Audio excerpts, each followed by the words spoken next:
जो राजनीतिक जूतम पैजार हो रही है मनोज राजन, इस जूतम पैजार में जो युवा तो बेरोजगार ही खड़ा है ना, वो तो फंसा खड़ा है। आपको दो लाइन में एक चीज समझाना चाहूंगा। कल्याण सिंह ने शिक्षकों की कमी के लिए शिक्षा मित्र भर्ती कर लिया।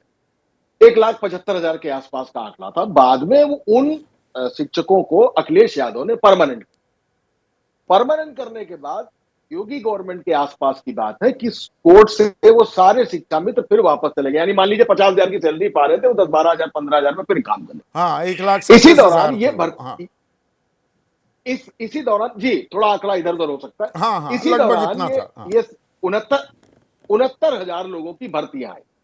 अब इस भर्ती में सबसे बड़ा मसला ये आया कि भाई हमको हमारे हिसाब से आरक्षण देना चाहिए, और जो लोग आरक्षित वर्ग के हैं लेकिन जनरल कैटेगरी में आ गए हैं, उनको एज ए जनरल कैंडिडेट जैसा बाकी परीक्षाओं में होता है वैसे ही किया जाए, ताकि हमारे नीचे से और प्रतिभागी जो आए हैं, जो पास हुए हैं, वो आके आरक्षित कोटे में आ जाए।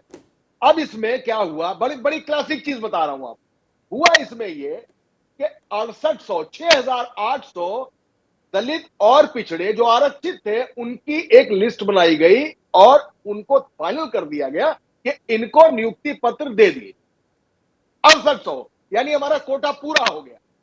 तभी 5 से 7 दिन बाद 2022 की सूचना जारी हो गई। इस बीच वो नियुक्ति पत्र बट नहीं पाते, दूसरा पक्ष चला जाता है कोर्ट, और ये मामला फिर अटक जाता है।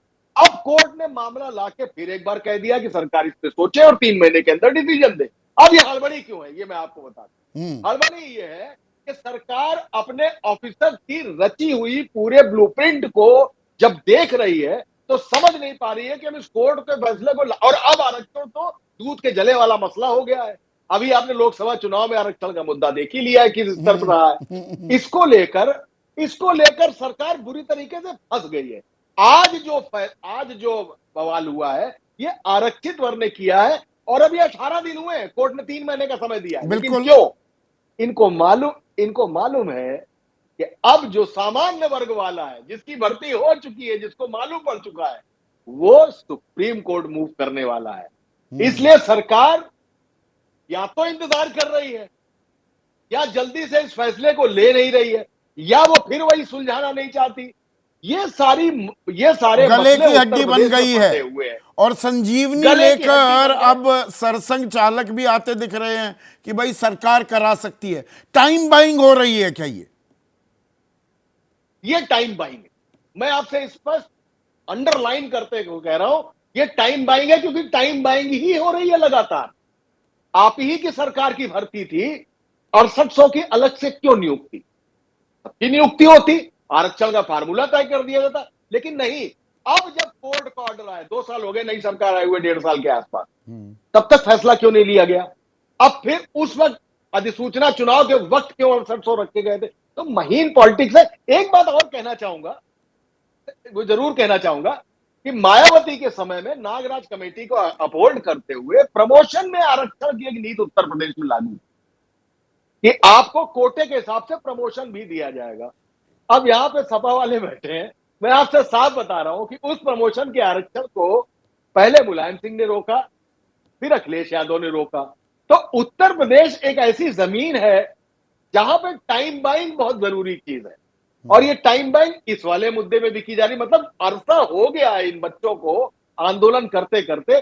कुछ समय बाद तो वो आएगा कि वो नौकरी का नियुक्ति पत्र अपनी ओवर एज हो जाने की वजह से नहीं ले पाए। नहीं, अब इसमें है क्योंकि आप लेखक भी हैं, फिल्में भी आपने लिखी हैं, आपकी किताबें हैं, वो धूम मचा रही हैं। खबर मुझे ये आ रही है अब वो कसारी मसारी पर भी कुछ फिल्म बनने को तैयार है। पर मैं नाटक का इस्तेमाल करूँ एनालॉजी का, उसमें अलग अलग एक्ट्स होती हैं, एक्ट 1, एक्ट 2, एक्ट 3। तो ये सहायक शिक्षक भर्ती जो है ये एक एक्ट ही है, पर पूरा नाटक तो उसकी संरचना वो अब जातिगत जनगणना के इर्द गिर्द ही बुनी जा रही है क्या? जब तक उसका जवाब नहीं मिलेगा ये मसला सुलझने वाला नहीं है। एक तो 10 सीटों पर चुनाव है। उस चुनाव के पहले तमाम कोई रिस्क लेना नहीं चाहता, एक बात। दूसरी बात, जातिगत जनगणना का वास्तविक तौर पर एक हल निकलने जैसी बात का भी इंतजार किया जा रहा है। और मैं आपको बताऊं, चल तो थर्ड एक्ट रहा है, लेकिन अचानक डायरेक्टर को ये सूझा कि इस एक्ट को बाहुबली और कटप्पा वाली हत्या पे रोक देते हैं और नया पार्ट लाते। नया पार्ट तो लाते हैं तो इसमें नई एक्ट तो आ गई है, लेकिन ये ऐसे गले की हड्डी बन गया है क्या जातिगत जनगणना का मुद्दा, और ये राजनीति का केंद्र बिंदु भी बनता दिखाई दे रहा है क्या। और इसमें वोट भी जुड़े हैं, युवाओं की नाराजगी भी है, रोजगार का, रोजी रोटी का सवाल भी है।